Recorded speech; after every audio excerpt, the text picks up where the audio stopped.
Hello and welcome back to another episode of Coffee Wednesday, and in today's episode, we're going to give you some more dirty or quick and dirty tips on how to improve your reading life or to bring back the magic and of course the pleasure of reading and self-education into your life.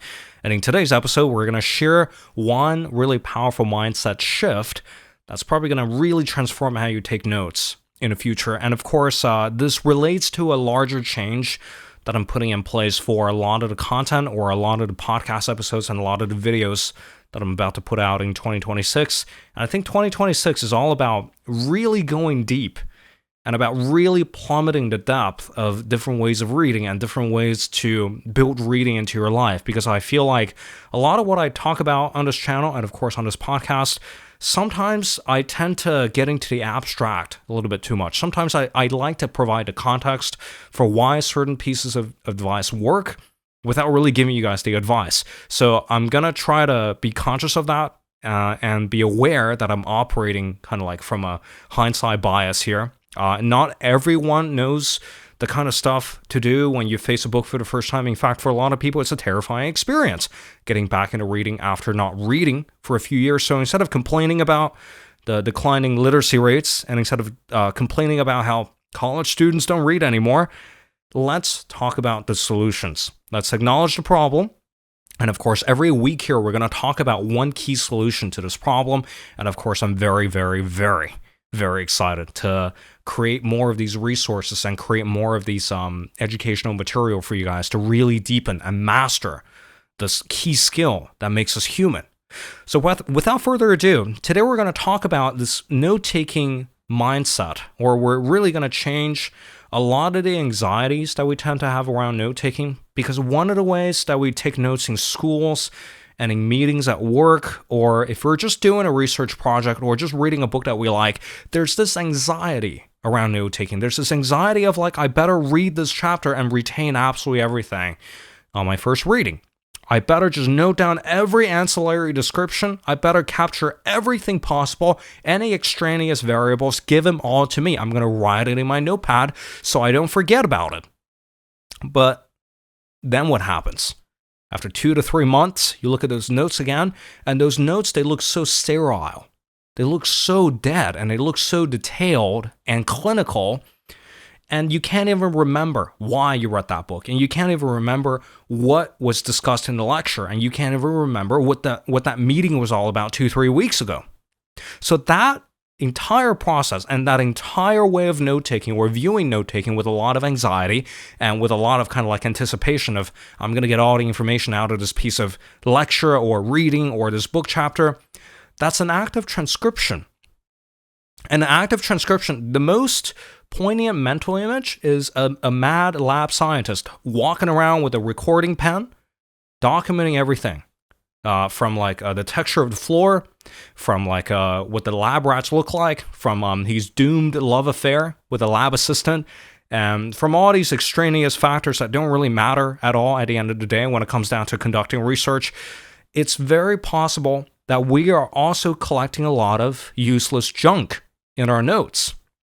And in fact, if you take too much information in, and if this information exceeds your cognitive load, a lot of this information won't actually get computed into your brain. You wouldn't actually have insights into what you're reading.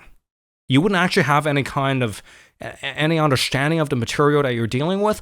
What you're merely doing is regurgitating information. And of course, this was what was rewarded in schools. So by the time we're out of schools, we still have this antiquated idea of taking notes as transcription, without realizing that there is an alternative, which is field notes. So field notes is this idea of like, you only take notes and you only document down moments of revelation, or moments when you conceive an idea, or moments when something makes sense to you. Maybe you read 5 pages of a book and all of a sudden something clicks in your head. You're like, wow, I've never considered this topic from that perspective before. That's what you note down. You note down those notes precisely when you encounter a new idea, or when an old idea got revealed in a new light, or when 3 to 4 things that you've read in those 4 to 5 pages started to connect, and that's what you document down in maybe 2 to 3 sentences. So your note-taking wouldn't look like you with a giant notepad or legal pad next to you, documenting everything from the book down. Instead, it would look like you hunting for these ideas nuggets, because what that's going to do is that whenever you review these notes, that's actually going to take you back to the moment of discovery. It's going to replicate the conditions, and it's going to make this active recall a lot more intuitive. And it's going to actually bring up your own understanding and the ideas that already exist in your head and how they connect with this piece of new idea. And of course, these notes, they're going to read like absolute Looney Tunes to other people, but that doesn't really matter because it is your field notes. And in practice, this looks like ragged notes in the book's margins, and this looks like just unintelligible writing in a piece of notepad somewhere, and this also looks like a few remarks from a 2-hour meeting. That makes no sense to anyone else, but it makes sense to you because that's kind of the point. And field notes in this case achieves one of two things. So number one, your note taking is actually going to get a lot more succinct. You'll save a lot more time on taking your notes, and you would actually end up with a lot more powerful ideas in your note-taking process instead of dealing with all this useless junk that you probably won't review in a few years' time or a few months' time. You would actually end up with a few really powerful ideas that really resonated with you from a information source, whether it's a book or a lecture or a meeting. And number two, these notes would make the finer details easier to memorize. So a lot of people are afraid of this field note-taking method is because they think, okay, if I don't retain the details, what if I need this piece of statistic in the future? What if I really, really need this one single detail? If I don't write it down, I'm going to forget about it. Well, you're going to forget about it anyway because this piece of detail is not contextualized anywhere. And what a piece of field note wants you to do is that it wants you to contextualize it. It wants this finer grain of detail to have a home. So by the time you get around to recalling this piece of fact, and by the time you get around to recalling the finer details, it helps to have where that detail exists. And that usually is attached to a powerful idea in your field notes. And that actually comes from a moment of revelation. Otherwise, the moment would not be too striking for you, and you can't really memorize that piece of detail anyway. And in fact, if you note down all the things in field notes, it's actually going to make it a lot easier for you to go back to review the finer details if you ever feel the need to do so.